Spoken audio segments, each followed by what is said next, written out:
Hello, founders. We are back again. I have here with me very special guest, Mr. Alex Park. He is a co-founder that I worked with in the past.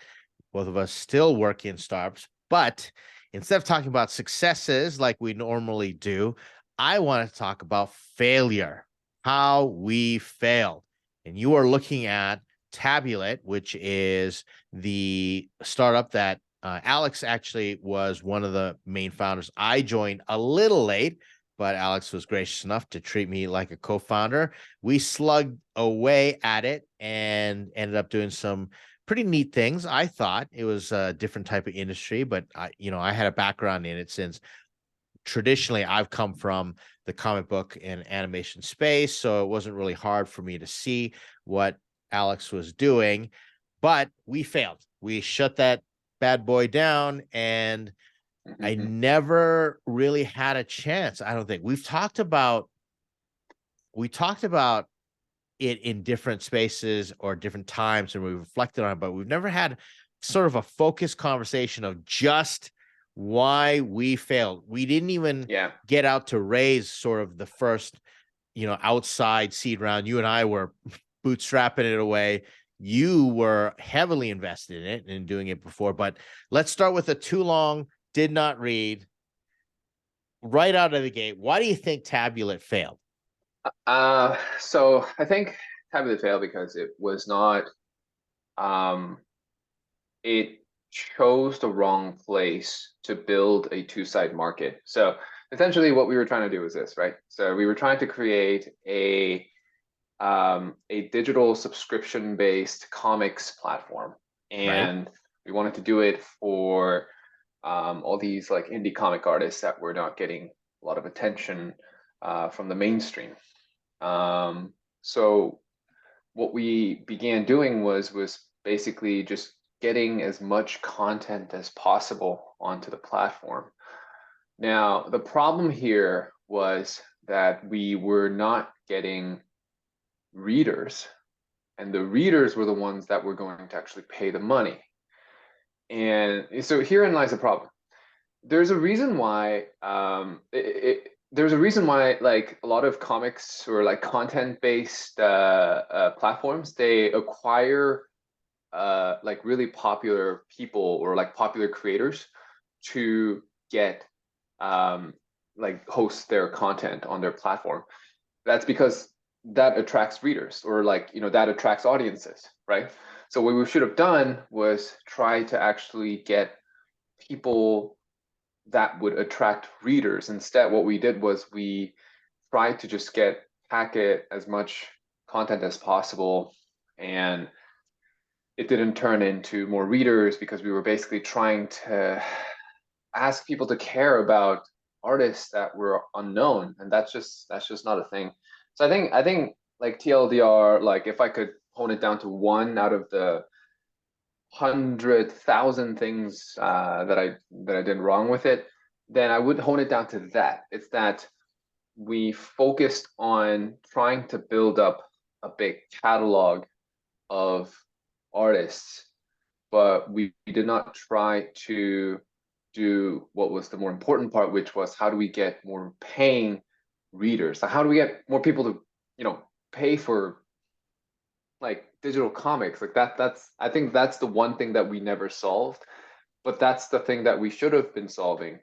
Yeah. Instead of like, yeah, just get more content, get more content. Okay, so let's Yeah. summarize here for those who aren't familiar, and some are. I've shared sort of the story and the lessons that we learned, but we really wanted to just be sort of the Netflix for indie comics, if you will. There's Comixology, there's the webtoons craze. Like you were tapped into that and convinced me that this is a big thing. And when I did research, I'm like, in Asia, it's huge. We've seen these platforms sell for millions of dollars, like Yeah. content creators. Like it's a cultural phenomenon. We made the bet that it would happen over here in the West. And we made the assumption that people would care enough to pay a subscription, change their behavior, pay for stuff they could see free online in a lot of places, and care about these indie comic creators if we brought on enough content. We went for quantity. And I would say the quality was pretty good. Like I looked at all these Oh, of things course. every day. These indie comics are great, but it just wasn't enough to change the behavior. So we made some assumptions, didn't work. In other words, I think we're really big on development of the product and stacking it, but the distribution, we couldn't figure out, like we weren't really solving a problem for the regular comic reader out Yeah. there enough for them to care and fork over a few bucks a month. Yeah, I think that's it. I think you've summarized it well. We weren't solving a problem that actually mattered. We like, you know how every great startup starts with a problem? There was no problem to begin with. The problem that we focused on at least was the wrong problem, which is that small creators have no place to sell their stuff. And well, while that's a problem, I mean, like that's not a problem that makes money. I'm afraid. Like now I know for sure, but like even back in the day, I should have known. Like why are they so unknown? Well, you're just like maybe this is where the money isn't. And truth be told, like I think what we should have done was basically try to if we were going to succeed in that regard, we should have looked more carefully into what is a money making comic, and we would have tried to import more like let's say like Japanese manga or like Korean manhwa that weren't getting enough attention in Korea and Japan, but are still regarded as popular stuff in Yeah, North America, it's right? good. So like or those kind of moves. But instead, we tried to solve a problem that wasn't like a worthy problem to solve in terms of like building a big company. Yeah. Yeah, it's a good principle. A lot of our founders need to hear this. I've learned since then to identify it as the difference between market risk versus execution risk. We took a big market risk and we believed that there would be a market for people to read this stuff. It was wrong.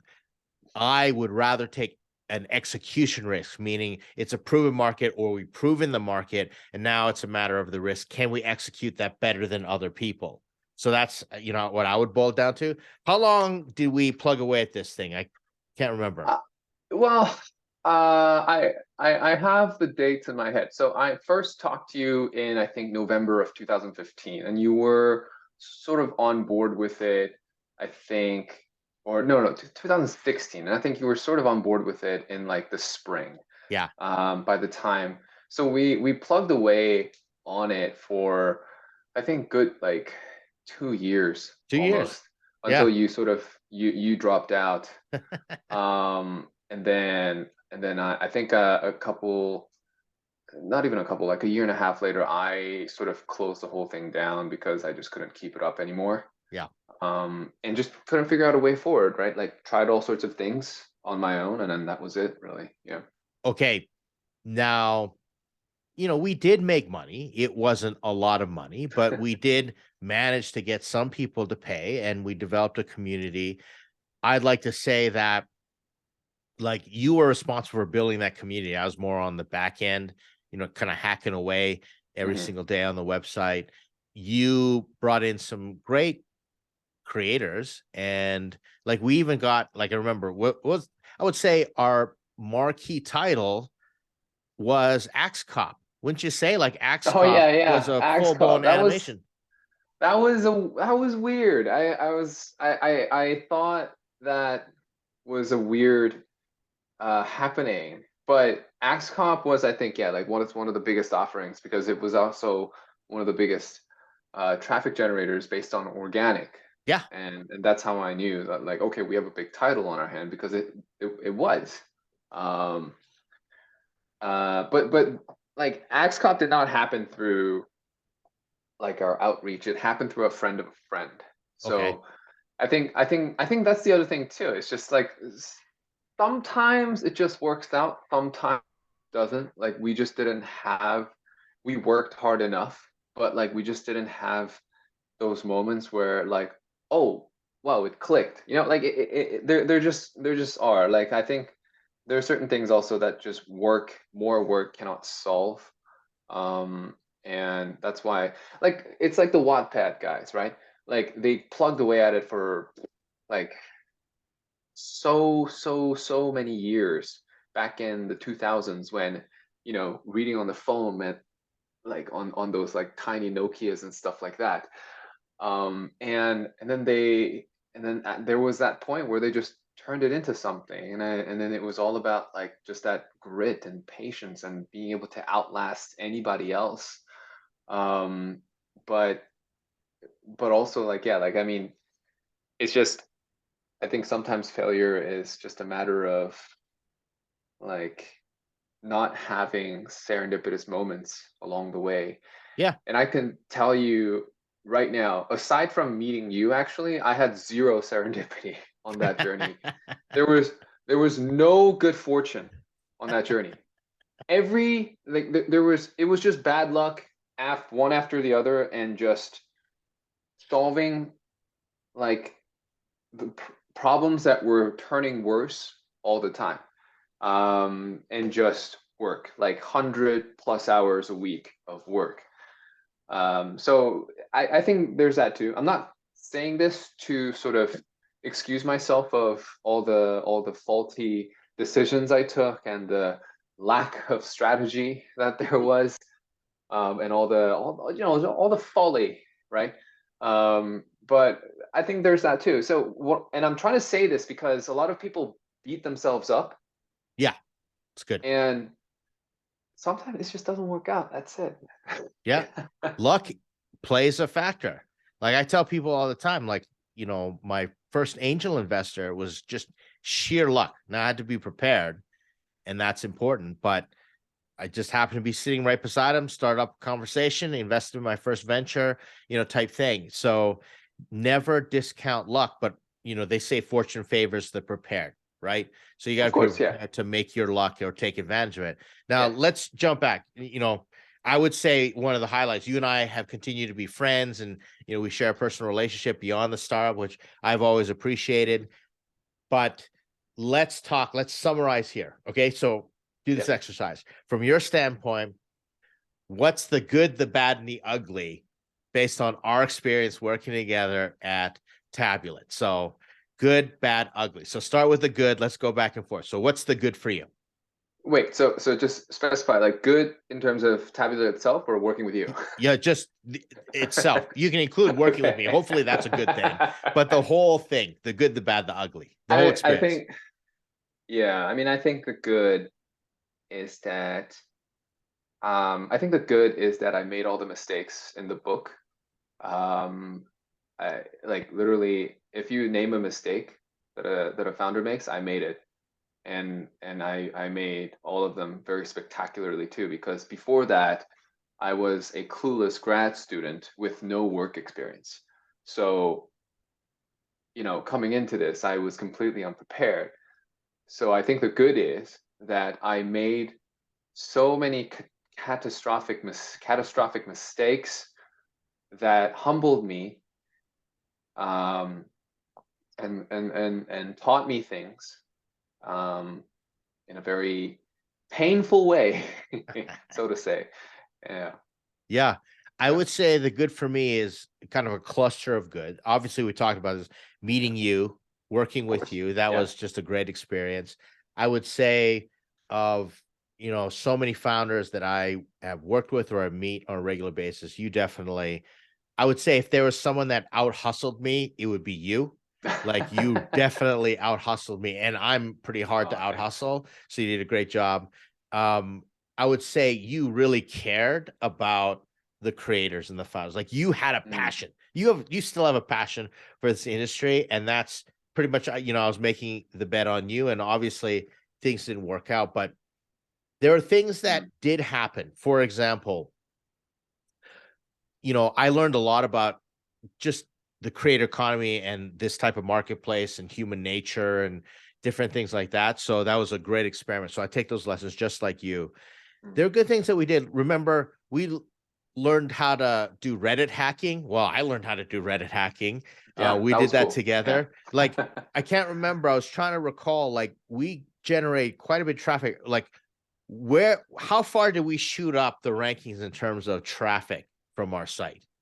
Oh, yeah, I mean, like, we were going for, like, I think we were going from like maybe dozens of traffic a day to like hundreds, right? Like hundreds of people, at some point, thousands of people coming into the website because we were just cracking through Reddit. Like, and it wasn't an easy hack either. It was a hustle hack. Like, we were hustling through that hack. For And yeah, for those who are gonna be um listening and want to know, me and Alex, we had this system where we used VPN software and we basically stimulated traffic and we went and we liked our own stuff on Reddit from different accounts and to just throttle it up to, yeah, what's hot and get it up there in the visibility. And that then paid off. It wasn't just us generating our own traffic. We didn't go to visit our own site.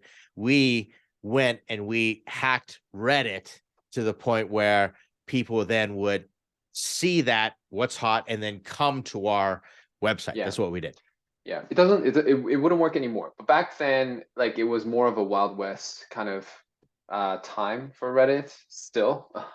And it was made possible because the modding was a lot looser and things like Yep. that.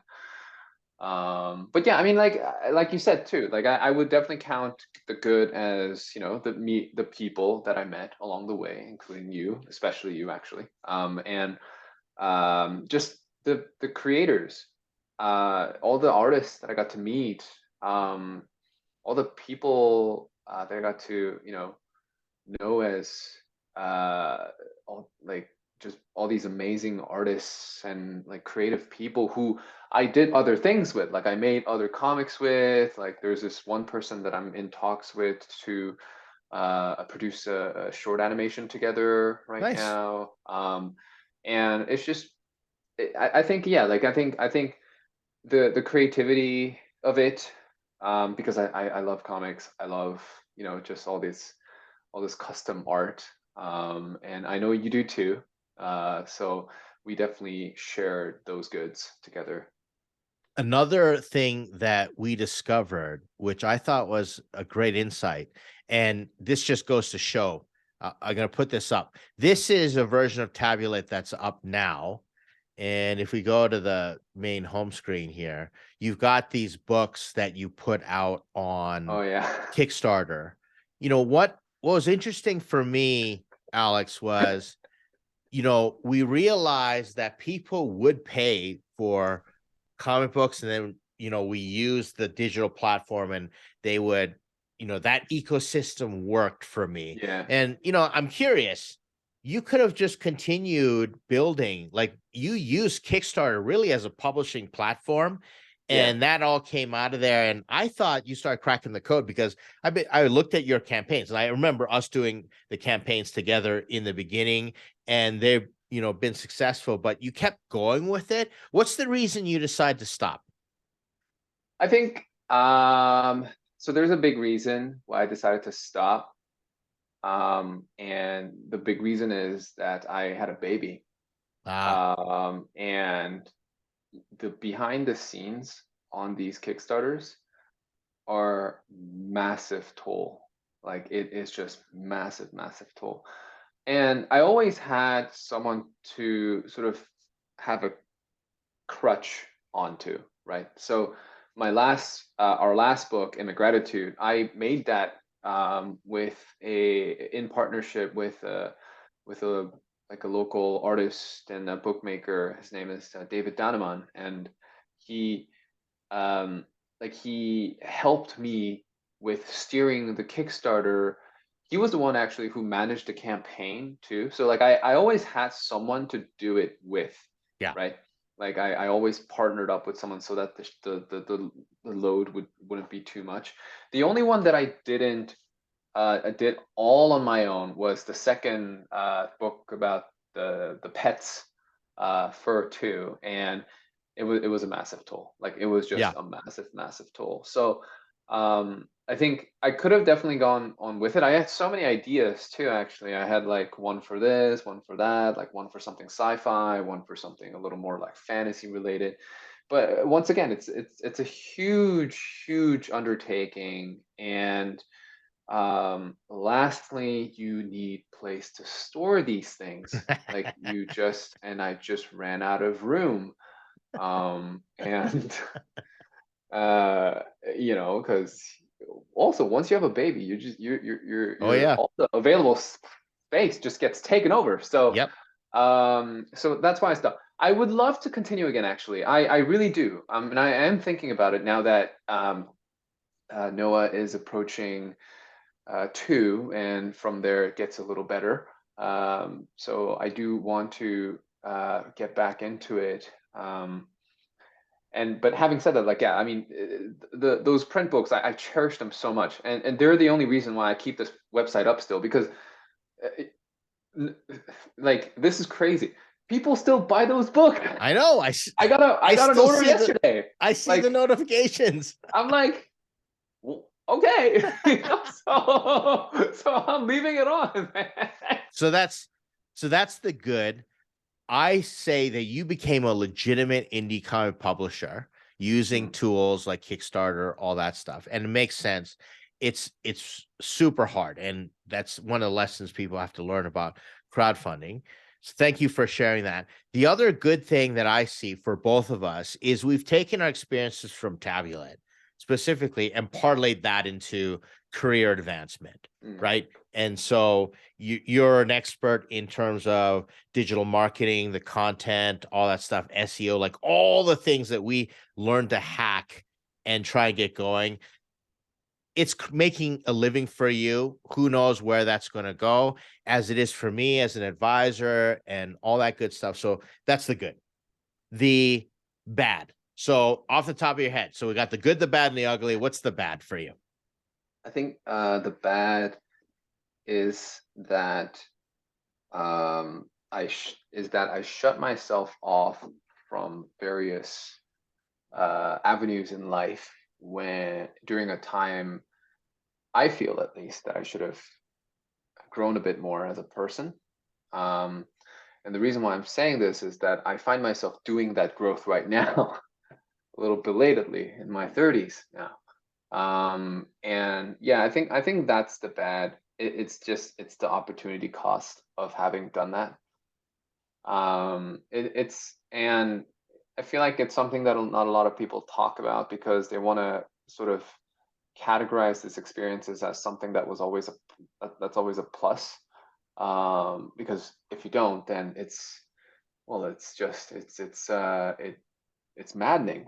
You poured all this time and resources into this one thing and it didn't work out. Like, it drove me insane at times. Like, the day I officially closed Tablet down, I buried my face into the pillow and cried for like 2 hours. Wow. And I was not myself for at least about like 3 4 months. Um, and it was it, and I think it's that mainly the bad was really the opportunity cost of having done that. Because I after that also, I found myself so late behind all my peers on things. And um, so for me, that's what comes to mind. Yeah. Yeah. For me, I would say, and I have a question for you after this.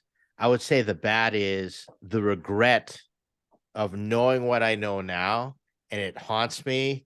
Like, I know now the difference between zigging and zagging, and I want to go back in a time machine and say, let's zig when we zagged, back then. So I have this regret of hindsight and this Yeah. itch to go back and try to fix stuff that haunts me, man. Right. I think also here's what I want to also say is that I the regret I also have, but it also I have it even more because there were people that looked exactly like me, like Koreans, and like, in basically did a comics or like a fiction startup, and then they sold it to Tom or Naver for like hundreds of millions of dollars. And that happened. That actually happened back in like 2020. And I quit Tabulate officially around like 2019 or something like that. And then I was just thinking like, wow, what did I do? What did I do wrong? Those guys started close to the same time as me. Why wasn't I able to figure it out? I feel like they have something that I don't. So what is that? And I think that sort of will always, come after me. And also the fact that and especially the fact that, they're Koreans, they're like, foreign Koreans like me. They're my age, Yep. and they had the exact same idea. It's just, and then they succeeded beyond my wildest dreams, at least. Yeah. And you do not get that kind of pitched like wrestling match, like a virtual wrestling match every day. And like literally it was as if somebody like pitched a match for me unknowingly, and then I was in it and I was like, oh my God, like everyone made it out of here with you know like massive success, and I'm just here like left with my underpants. Um, so yeah, Yeah. that's bad. And I think that's going to be common. We compare ourselves so often. Yeah, I'm curious, you brought up the fact that you stayed on, like you tried to valiantly continue after I'd left. yeah. You and I worked together for 2 years and a bit. Hmm. And now I was in a different spot with different opportunity costs. So I'm older, married longer, bigger mortgage, kids are getting older, etc. So a lot of that was just making decisions and, the writing on the wall and other opportunities coming. What made you stay on? Actually, let's divide this into two questions. How did you feel when I was like, yo, Alex, I don't think I can do this anymore? You were very gracious. Like we had just a very amicable split up. And then what made you decide to continue? Well, the first reaction I thought was, well, you have your time is more precious to you because you have more to lose. So you have a family to feed, you have a mortgage, you have all of this, and I didn't. And to me, I was not ready to let go of it yet. I think in hindsight, at that moment, I should have said, okay, this is dead. Um, I really should have said that. But I think I was still holding on because this was the thing that I vowed to, like put out there in the world. And in hindsight, this is another mistake that I made, right? Like, which is I merged my identity with my creation. Yeah, that's a big one. Because, and I did not think of it as a business anymore. In fact, maybe I didn't from the get-go, and that's why I made all those mistakes, because I didn't see it as a business. Hmm. I saw it as a precious thing that must survive. Um, like it was like a flower in the desert or something. But like that's not what we should have been doing. We should have been making a business that works. So yeah, I Yeah. think I think that's why. Yeah, it's just general insensibility, I guess. Yeah. And, I would say, Romanticism. yeah, Yeah, that romanticism, as you put it, comes from confirmation bias. It of comes course. from a lot Yeah. like popular startup culture. You are more ingrained in sort of the startup ecosystem over there out east in Eastern Canada than I was. So I appreciate you sharing that. And, kudos to you. You are very honorable through the whole thing. I've had other startups where I said, listen, I can't do this anymore, and it has not gone amicably, and it's the reason we're not still friends like you and I are. Yeah. And I would say I appreciate it. You truly were the CEO of Tabulate. This was another great thing for me is I could just come on and really try to help make decisions and do research and all these things, but you were willing to try. some things out, test out assumptions, and I was happy to support that way, which was great. So then, so this is all illuminating as I'm reflecting. You kind of bringing back, the Oh, feels yeah. here during the time. Memory lane. Yeah. Yeah. So okay, if you had to Oh say man. the ugly, what's the ugly for you? I should have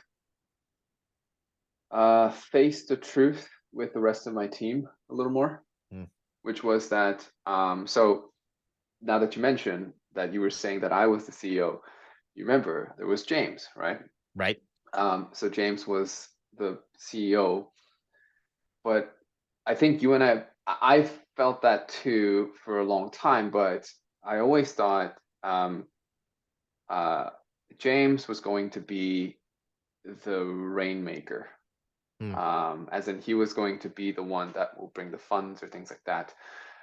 Because he had the connections, he had the chops to pitch and all of that, but he never did. And I just always thought, I never could figure out like what his game plan was. Like Yeah. and I should have faced that very early. I should have been like, what are you doing in this company? Like, why are you here? Like, what are you like hoping to get out of? And how am like what are like how does that relate to what we are doing? Because it was always very nebulous, like what James was doing. And so I should have faced that a little directly earlier. You two were friends before Yeah, Tabula, weren't you? yeah. Okay. Um, and yeah, I think we did a lot of talking. We did a lot of like meetings, but nothing came out of those meetings. And he never did any like, as far as I'm concerned, he never really did any like operational tasks, which was very surprising to me. I was like, do you care or anything? And I think, to be fair, I think Tablet was one of the plays that he had in motion, Mhm. but it was just one of them. And I think I should have faced that a little earlier with him. I should have been like, hey man, like we got to talk about this. Like it's not gonna work out like this. Like we're not gonna go anywhere. And it ended up that way, right? Like I was the last man standing anyway. So why were you here all this time? Oh man. Okay. Yeah, co-founder issues that can definitely get ugly. How are you and James doing as far as interpersonal relationship now? We're friendly. We hang out when we hang out, and then and I think um it's well, there's distance between us now because there's physical distance. He Yeah. used to work in Korea, and then after now I think he's in Dubai. Oh, really? Uh, Wow. yeah, working for a government fund there. So or that's what I believe he's doing, or something around what he told me. But yeah, I mean, on that note, also, I should have faced the reality of the technical side of things, right? Yeah. Like we had three different tech leads trying to tackle this thing, and first it was Jeff, next it was Dennis, and then after that it was Minju, MJ, and all three, when they came at the time, were just like fresh out of school comp sci graduates. Now they're amazing devs. Like I think MJ is at Brex. He's a senior dev there. Wow. Um, uh, Dennis went through many big four companies. Most recently, he's now at Google. Jeff too. He went through like SAP and then Amazon, and then now I think he's at Google now too. So like just they're amazing now. But back then, they had no clue what to do. And and to be fair, I didn't either. But I think what I should have done was like just be a little more like curious about the tech, right? Like, I mean, I was curious because I went as even far as to learn front end dev to like help with the code and things like that. Like, but I think in the beginning I should have also done a lot more like prototyping, right? Like Yeah. we ended up not using any of that tech that they built. We just went with a Squarespace Yeah. page. So it's like, you know, like I always think to myself, what was all that like just hard times and struggles for, really? Like, what was it all about? And it just seems, it just seems nonsensical to me now. And I think, um, like the chaos around technical talent was definitely one of the big reasons why we wasted precious time early. Like Yeah. we like first 2 years or no, first year of that thing just went by with no progress. Essentially. I mean, there was a lot of work, but essentially no progress because the tech was a mess. Um, Which is why and we moved to yeah, Squarespace, yeah, because exactly. you and I were two non-technical guys trying to do something technical, and we decided Yeah. to go with the lowest common denominator, and at least get some type of momentum going. Yeah, but that see that was should have been what was happening from the get-go, you know? Like it's just so stupid that I was so ambitious that we were so like James and I were so ambitious about like what we wanted to do. We basically saw like Naval Webtoon and told ourselves we want to build that, but not knowing how much infrastructure, how much like how many people are working on that thing or have worked on that thing. Just total like utter like just disastrous naivety. Like it's just, you know. Yeah. So here's a question for you. If you had to go back, or let's say moving into the future, how Yeah. do you handle co-founders differently now? I mean, how do I handle co-founders differently? So one thing is that I don't talk about equity at all. And when they bring it up, I'm like, what's the point? 0 times 2 is 0, man. Like, what's the point? Like, let's talk about it when there's actual money involved.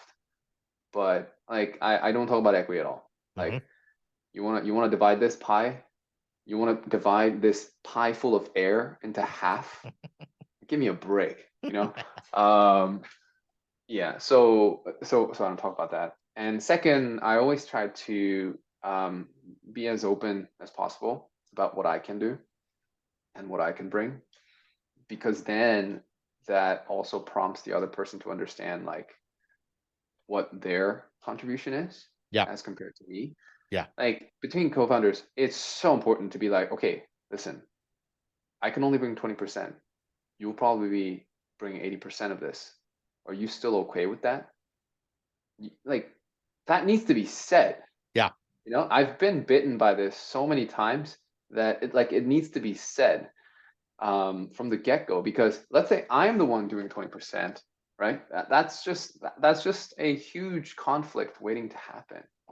And uh, because at some point there's going to be somebody, if even if it's not me or the co-founder, who's going to be like, hey, he's doing nothing while you're doing everything. What the heck is going on here? Yeah. um and it's just it's just trouble waiting to happen. So I think that too, like just being honest about the capacities of each person in the team, Mm-hmm. right? Like what can you do, what can you do, what can you do, like what, and what you can't do. Like you can't expect me to do this because I have no clue, and if we need someone to do this, then we will bring someone in. But like that's it. Like just flat out transparency about capacities. And I know this is hard to do because in the beginning everyone does everything, but that's also not very true. There are like generic like general lines, right? Like, yes, I can do make presentations if you need me to. I'm terrible at them, but I can. As opposed, and because me as a marketing person making, some pitch deck or something like that that I'm not good at, that's far, more value added from my perspective than you, the tech guy, the tech person trying to do this. That's actually value loss. because Yeah. that's like in that time you should be coding. So I think just being very clear about those lines of like where does my like capabilities and my tasks end, and then where does yours begins. It's like super important. Yeah. Yeah, it makes a lot of sense. And I follow the same principles now. I think that is one of the reasons you and I work really well together. We were clear in division of labor. Like, for Mm. example, I never had to talk to a creator. I didn't want to. That was just not me. Yeah. I wanted to do things, on my own time and kind of focus on the background. You were always the front person.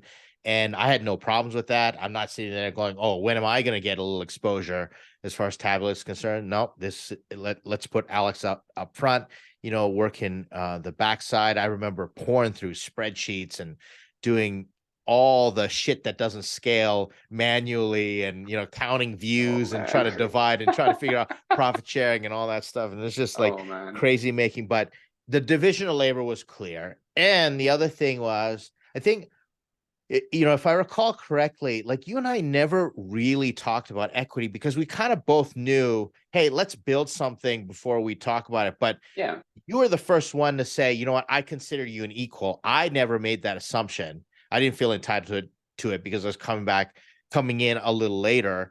But you said, yeah, I see you as an equal. And then we were both kind of like, hey, if we ever get into an accelerator, an investor comes, let's figure out there as equals. But until then, we're not going to squabble over this pie of air as you described Yeah. it. Yeah, because I can tell you, I had that squabble with like James and the gang Gotcha. in the beginning. Like the early 6 months of Tablet was just equity chaos. Like that, and it was just so you should have been there because you should have slapped each one of us and been like, "Wake up! What are you doing?" And it was so looking back, it was just so fruitless. Like, what are we doing here? But that's it, right? Like, and I think that's also too, just to just to not be so dear about your idea. Like, I Yeah. think that's one thing that allowed me to that's what allowed me to share Tablet so fully with you, because it wasn't about like owning the idea. I wasn't really focused on that. I was more about like how can we make this exist? Like Execution. That's what exactly, we were like focused on. exactly, like and that's it. So I think for co-founders to work together, like they should relinquish the ownership of the idea to each other. It's a And good one. yeah, yeah, just don't even think about like it doesn't matter who came up with what. Like it really doesn't. Like if it doesn't like the time, put that effort of like caring about who came up with the what idea into actually making that idea a reality. Like that's just something that I feel was also missing a lot of times in the early days of Tablet. Like when it was just us two, it was the golden age, man. Like it was the golden age of that company. So that also why I'm so thankful to have like worked with you back then. Yeah. Yeah. Let me share for me what's the ugly for me. Okay. And it actually doesn't have anything to do with me. It has to do with you. One of the toughest parts that I experienced going through it, and we've kind of identified I'm old. You're still a spring chicken there.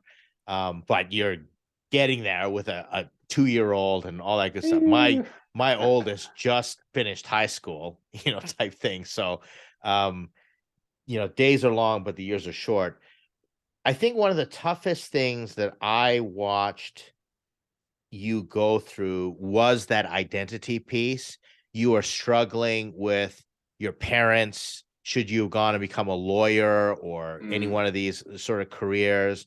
And you are still in those formative stages. And I remember thinking, am I just contributing to this quagmire that Alex is in? And should I take more of I need to be a big brother stance versus I need to mm, be the co-founder saying we're going to make this successful, etc. And so now that's where we've gotten closer. I appreciate the conversations we've had, and Yeah. you've talked and we've acknowledged the sort of that even though we had the golden age, you had the golden years that you poured into this startup and got tunnel vision on. And the ugly for me is sometimes I think back to myself and I go, was it worth it? Type thing, especially when it came to Right. you and your personal identity. I mean, I think, like I ping pong on this. Some days I feel like it was worth it. Some days I feel like it was just a huge waste of time. It depends on my mood, depends on what happened earlier that week, you know. Um, but overall, I think you had the right idea around how to talk to me and things like that. I think at the back then, if you told me like, "Hey man, actually, like, what are we doing? What are you doing? Should should go get a should go get a really nice job." I would have probably done it because I was looking up to you, like, someone who's been through all the rigmarole and like, someone I could expect a no BS answer from, right?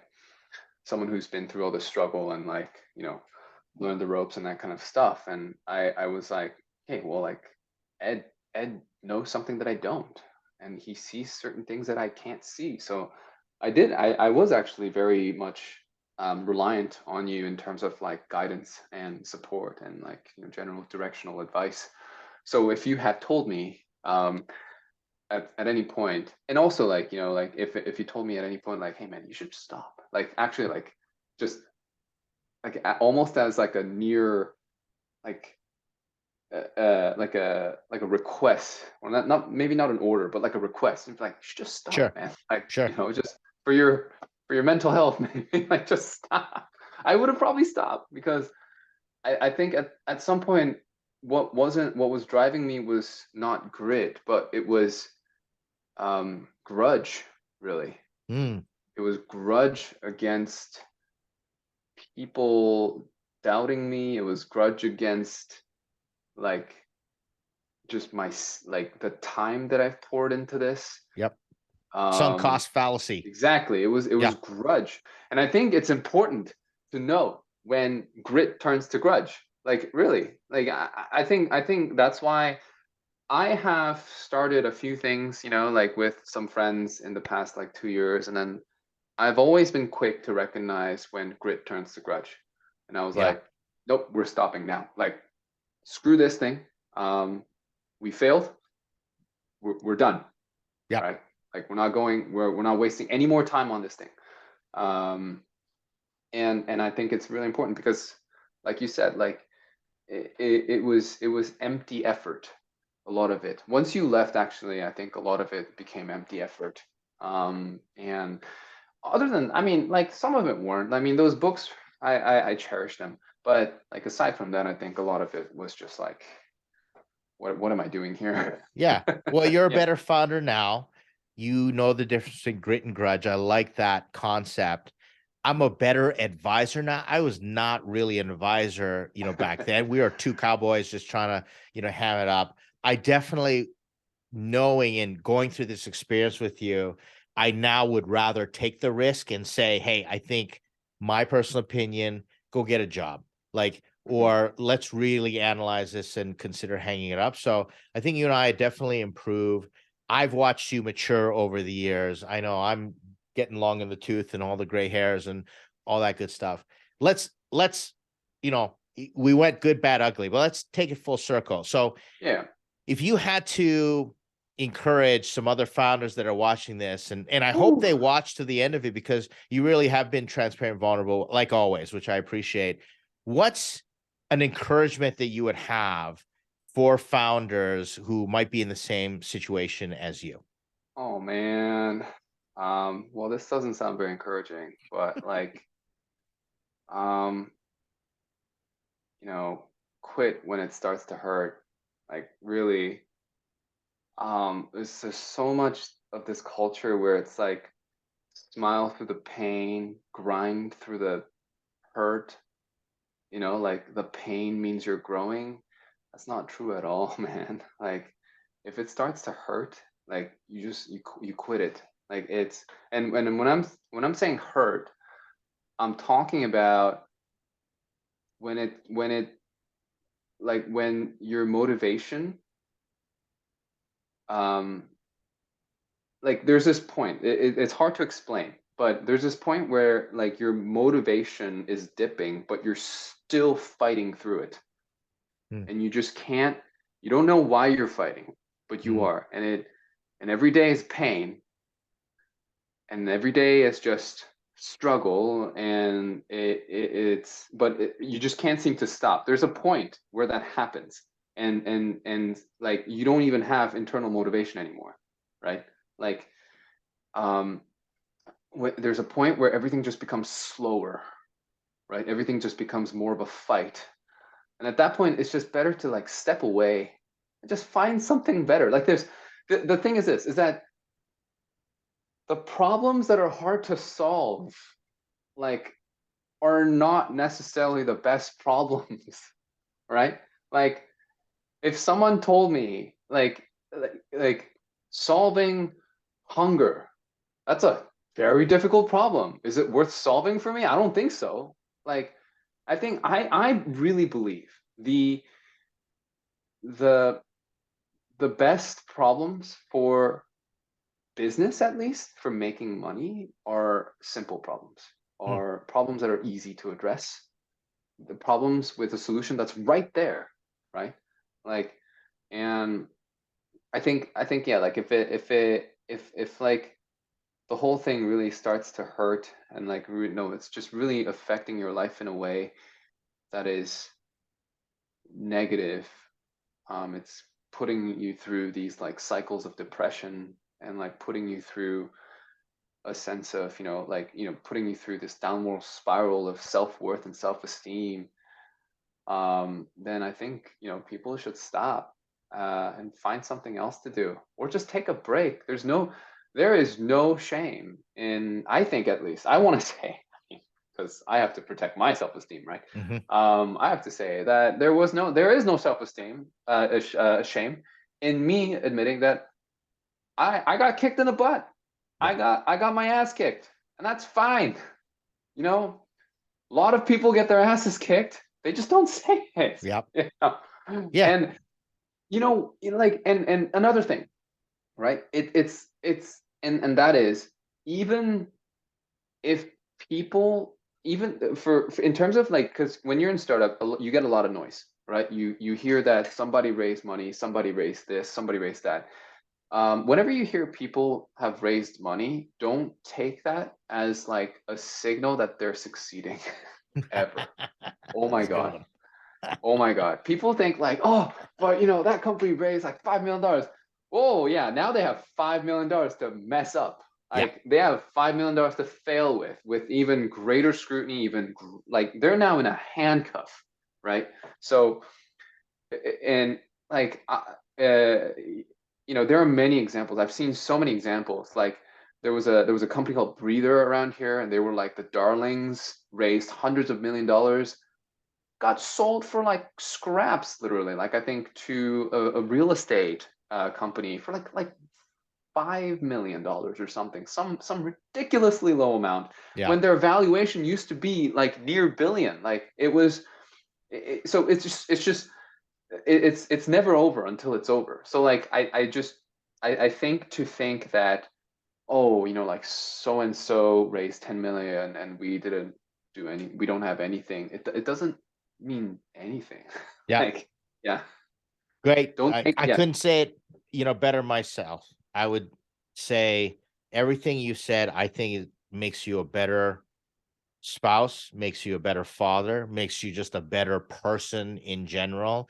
And, for those who might be sitting here worrying, Alex has gone off and he has he's doing just fine right now in terms of still in the startups game, but just working for startups and stuff like that. We never know what the future holds. Alex and I, we talk all the time about, hey, what would we like to try and collaborate again? I've said over and over again, I would, be a partner with you, a co-founder with you. It's just everything's much more complicated now, yeah, but I'd run it back.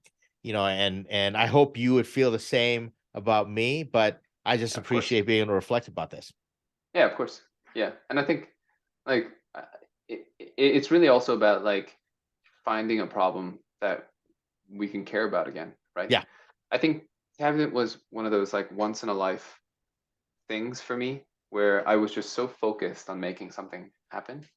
And part of that was because like I'm a comics fan, and I think knowing what I know now, I wouldn't start a comics company again because it would just be it's such a torture.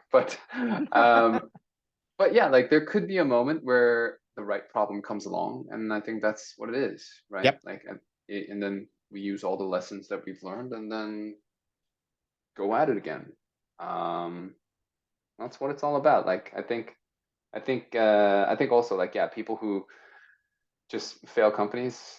Like, I think the best thing is to go and get some jobs, get some experience, get some money, Yep. and try again when the right idea strikes. Not try to go back into it like and be like, oh, I'm gonna start again. Like, come on, just take a break. It's okay. Go on a vacation, or like go do some remote work somewhere sunny or nice. Yeah. Yeah, that's great. Well, for everybody watching this, again, I appreciate Alex your time. I'll put Alex's LinkedIn. I know you're always open to having conversations. And Yeah.